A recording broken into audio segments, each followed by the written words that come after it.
امریکی عوام نے ایوان نمائندگان کا کنٹرول ڈیموکریٹس کو واپس کر دیا، لیکن صدر ڈونلڈ ٹرمپ اسے شکست نہیں سمجھتے۔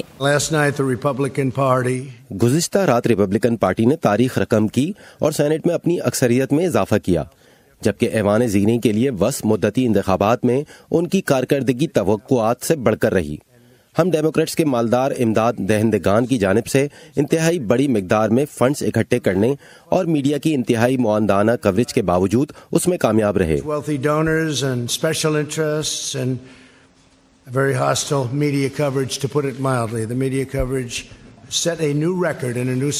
صدر ٹرمپ کی میڈیا پر تنقید کچھ رپورٹرز کے ساتھ تلخ کلامی کے بعد شدت اختیار کر گئی۔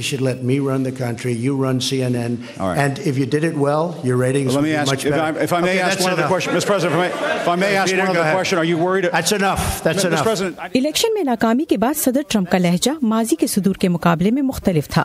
2006 میں سابق صدر جارج ڈبلیو بش نے ریپبلکنز کی وسط مدتی انتخاب میں ناکامی کو خطرے کی گھنٹی قرار دیا تھا۔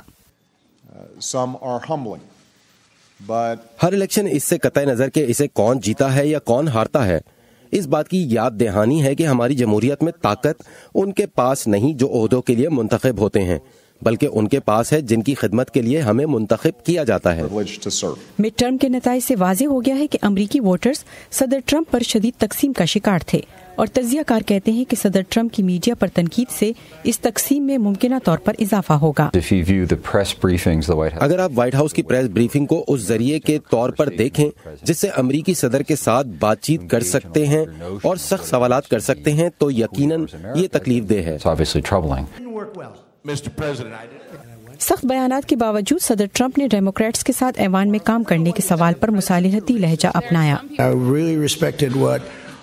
تاہم ایسی ایک چیز ہے جس پر سمجھوتا کیا جا سکتا ہے، اور وہ ہے انفراسٹرکچر کے پروجیکٹس، جن کے لیے صدر ٹرمپ نے مہم بھی چلائی ہے، اور ڈیموکریٹس کا کہنا ہے کہ وہ اسے سپورٹ کریں گے۔